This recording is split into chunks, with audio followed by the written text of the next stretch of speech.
So I came across this TikToker by the name of Tasai Lane. She's a young lady living in Atlanta. I don't know if we want to classify her as a feminist or as a womanist, but she has some pretty interesting points of view when it comes to talking points concerning African-American men living in Atlanta. So let me go ahead and start with the first video and then we'll come back. And this is one of the biggest parts of the problem. I hate how black men have weaponized their mediocrity. Like in 2023, where you need to make damn near 100K to have a suitable standard of living. You think black women who have been working hard, probably educated, making a life for herself when she met you, you think she should marry to financial instability for what? Like, what's the actual reasoning for that? Every other culture and ethnicity of women are normalized and brought up to pick men based on how they can provide and take care of them and be equally yoked. When it comes to black women, we are the only ones who are constantly being told to accept less. And you guys aren't being told to do more. So now when black women are saying, oh my gosh, there's nothing to choose from, there are no eligible men ready to get married, ready to have families, ready to be able to provide and help take care of a family, y'all respond with, oh well, there are a lot of men who are making under 50K. And then when black women marry these men who make under 50K, and these men end up being terrible fathers, terrible husbands, abusive, insecure because they make more than half less of their wife, y'all get on podcasts and say, well, you should have chose better. So it all boils down to you all not liking black women. I understand a lot of black men grew up in households where they saw their black mothers sacrifice everything, have nothing for themselves, be super unhappy, and struggle. And we're not doing that.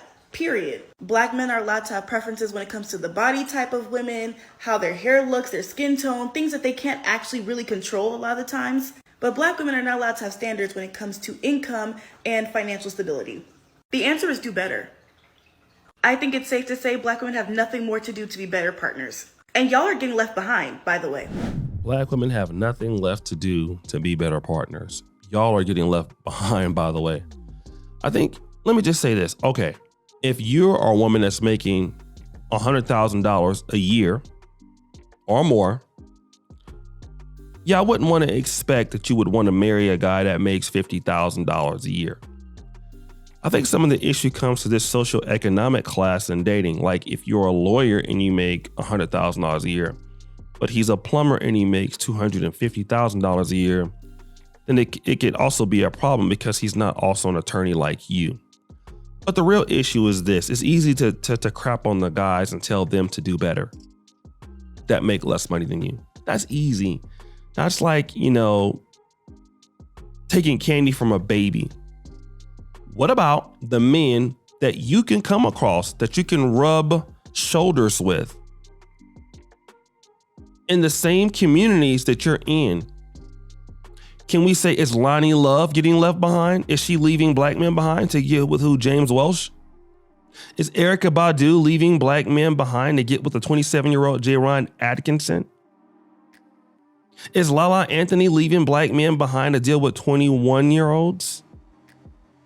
Is Amber Rose leaving black men behind when every guy she dates, and she's extremely beautiful, makes less money than the other person despite being in the same communities as these so-called rich men? You're telling black men to do better, which is great. I don't disagree with that. But you're saying black women have absolutely nothing to do to improve their current dating perspective.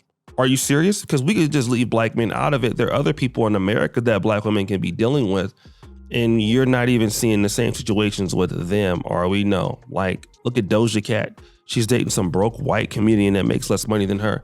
Although she has the opportunity to even get in the same doors that 99% of women will never be able to get into. But what happens once you women get into those doors? When you are amongst those men you can't talk down to.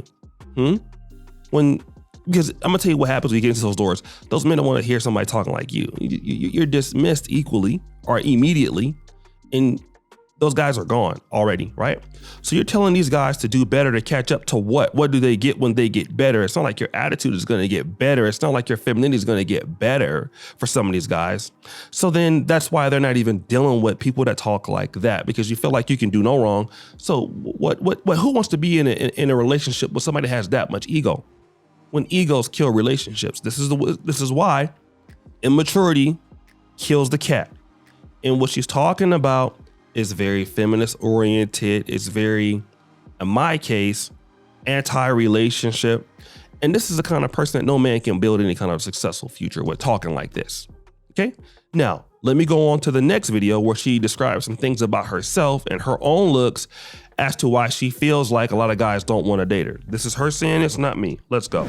If you follow me, you know that I talk a lot about my dating experience, specifically being in Atlanta and how hard it is. I just want to have like a really like laid back talk about something else though. Lately, I've been getting a lot of comments that are like, divest, you need to date outside of your race. Now look, I am very realistic about my dating options and what's out there for me as a Black woman. And I really hope y'all don't take this out of context. Please hear me all the way out. I am not against dating outside my race. I have talked to other races of men. But one thing I think people don't take into account when they give you that advice, it's not exactly easier for all Black women to attract men of another race.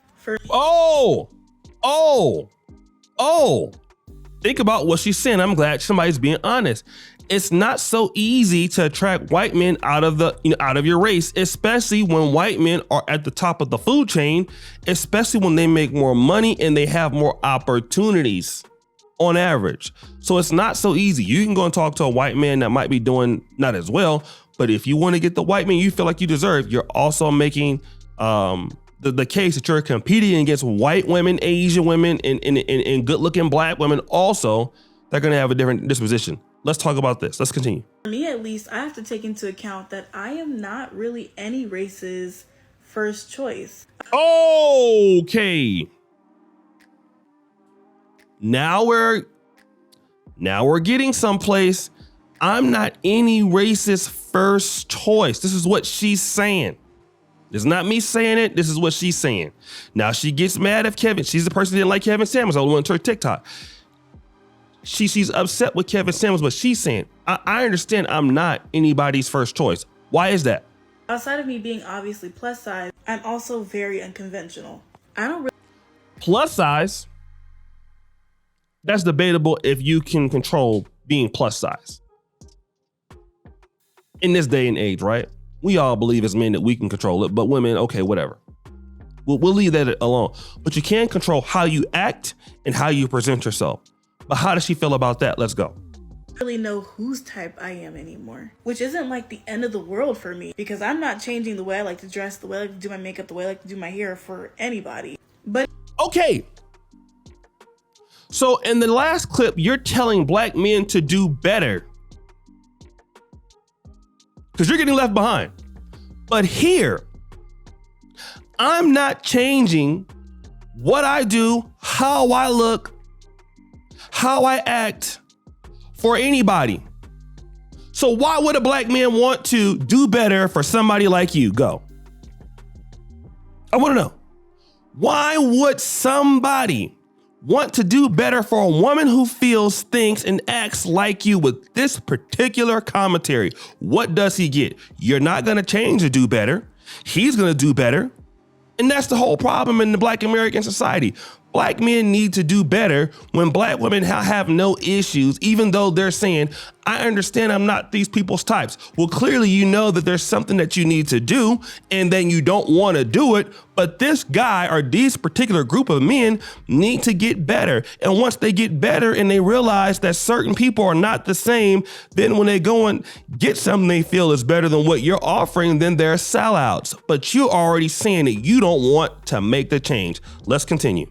it is something to consider, because what people don't realize is when you're an alternative Black woman, there is only one actual way, or maybe two actual ways to present as an alternative Black woman that is attractive to other races. Hell, that's even attractive to Black men. For me, I've always mainly attracted African men, West African men, and Caribbean men. I am Caribbean, so it makes perfect sense. But I just think it's something that people should take into account before they're like, oh, well, why don't you just date white men? Why don't you just date Asian men? They don't want me. Be for real. Like, I have no conclusion to this rant. This is not one of those rants where I have like some profound, the more you know moment at the end. I don't know. I just wanted to talk. So you have so many ladies talking about they're so loyal to Black men. They're so loyal to the Black community. because we go out there, and when you guys get shot by the police, we go out there and we protest. And so we're so loyal to you guys. That's why we don't deal with other races of, men. But there are a lot of women in the black community that will look just like her, same size. And I'm not saying that they can't date outside the race, but look at the mentality. Because see, a lot of dating is about mentality also, right? And when you have a position like her, you're not going to change for anybody? Can't nobody tell you nothing? Yeah, it turns off every group of men that has opportunities. That's exactly what the problem is with black females in dating out. You don't want to change for black men. You don't want to change for anybody. So then when you take the attitude to another community, when you're not welcome because you have to do things, anybody, even me, I'm living in Uganda. There are certain things I need to do to be accepted here. And that is to be productive. I can't take my Negro stuff that I would bring from Del Paso Heights. I leave it there when I'm here. Otherwise, I can't stay here. I'll be in a lot of trouble. Okay? But now when you want to go someplace, you would like to keep your same perspective and act in the same way, and that don't work with other communities. Typically, you need to be able to beat out a group of women or a group of men to be chosen over there, and you don't want to do that. Let's go to the next video. How crazy is it that a black woman having any standards and any requirements when it comes to her dating life is this like radical and revolutionary? Like, this shit is actually really wild to me. I've said it before and I'll say it again. A lot of black men are not used to black women having boundaries, having standards, and just wanting more out of life. But I am so proud of myself. I'm so proud of my generation. I'm proud of the women before us who have laid the groundwork. I'm proud of us saying no, like, we're not here to suffer. We work really hard and we deserve to have counterparts that reflect our work ethic. And as a plus size woman, I'm constantly being told, well, you're fat, so you should date within your league. So that being said, if you make 50,000 or less, and I'm using that number because that is the number that the commenter used, instead of demanding black women to come down to meet you where you are, you need to date within your financial league. Mind blowing, I know, right? I've seen comments that said that I hate black men, and that comment always comes from a very specific type of black man whenever black women state that they are not going to receive or accept dirt treatment. And despite popular belief, I do date black men. It's just not you. And you know what that makes me realize? I think one day we need to have a real conversation about black men's entitlement. Like, y'all are so not used to not being picked. Y'all can't take it. Like, when y'all are not put on a pedestal and there's absolutely no requirements for who you need to be and how you need to show up, y'all don't know how to digest that. As a black woman, I have to assume that I am not someone's type before I assume that they might be attracted to me physically. And if they are, I really have to consider that I might just be this person's fetish. So when you pair that entitlement with the infantilization that they're used to, and don't get me started on that, because we could really be here all day. Because something that we hear all the time is, well, the black man in America is way more unsafe than the black woman. But guess what? Within the black community, black men are still on an extremely high pedestal, and black women are the footstool. In a lot of our households growing up, Black women are the footstool in the black community that's dominated by black women. I mean, like, I'm listening to what she's saying, doesn't make a lot of sense, but okay. Black women have all their media, Madame Noir, Ebony Essence, all these festivals, all this funding coming from Goldman Sachs towards black female businesses. Black men don't own anything, don't own their own image, don't own any kind of media that represents them. Nothing. What world is she living in? growing up, black men were infantilized to the point where they weren't expected to do housework. They weren't expected to go get jobs till a very late point in life. A lot of them aren't expected to move out until they're like married. And even then, a lot of them never get married. And as a result, we have these big grown man babies who are extremely sensitive, not used to not being picked, not used to having to actually do something to get something. And most importantly, they see most black women as objects that exist to make their life better or serve their needs, just like their mammies did.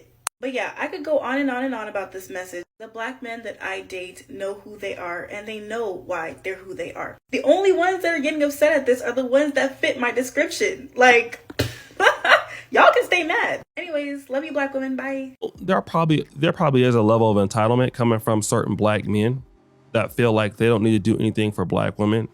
And I'm going to tell you where it starts. It starts with your mother, because your mother coddles you. Now, black moms are doing a great job with getting their daughters ready for the economies and things like that, while at the same time babying their sons. And I didn't have a sister on my mom's side, but I understand how that coddling is because my mom tried it with me because that was just her nature. I had to get out there and be a man and want to be rambunctious and try things on my own. But a lot of young black men don't get to be rambunctious because that spirit is often killed by their moms because their moms want to nurture them and there's no father there, or the father wasn't chosen to be there, or for whatever reason the guy moved on. And it could be also through no fault of the mother, but it could be at the fault of the mother. So now a lot of ladies are dealing with these particular beta male young black men who don't want to contribute in society, but how did they get there? You guys don't want to talk about how they got there. And we know who raised them. It was sisters that raised these guys also. But now to the point that black men are upset that, they're not being picked, they're not being chosen. I don't think they're upset as to what you believe or to what degree you believe, because men are always going to look for solutions and they're going to be solution based. So once you get your Kevin Samuels of the world out there, you get your passport bros out there, then once they start being solution based and start having discussions to go out there and figure out how they can be chosen, because obviously we've already figured out that if they deal with somebody like you, they're not going to get anything of value. From based on what you're saying, you're not gonna really be malleable, right? So when they want to deal with somebody that's malleable, then all of a sudden they can't make it in America, then they can't make it over here. And I'm not saying that these are her arguments, but these are going to be the arguments in general that you're going to see. And so these black men are gonna, damned if you do, damned if you don't. I think it's great that black women are doing very well and they have standards for themselves. I also feel that black women have a problem with black men having standards for themselves equally, and that embodies a complete issue where there is a lack of it. There is a lot of entitlement within black men and black women. I will say that, and we do need to do a better job in competing for each other. But again, a lot of this stuff that black men are put on the pedestal in the black community, I just don't see that. Because anything you do, the whole black community is catered towards black women. Black women are more organized. They spend more money with companies. People cater to them. The black church caters to them. Where are black men being put on the pedestal? You can go to the black church and the black man will be talked about. He can be talked about the entire sermon. There's no pastor that will insult black women for the entire sermon and expect to have a church there. What planet is this young lady on?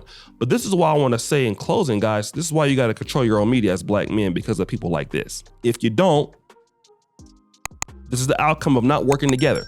But guys, what do you think? It's your boy O'Shea Duke Jackson, back at it again for the episode here of Fair Use. We're out.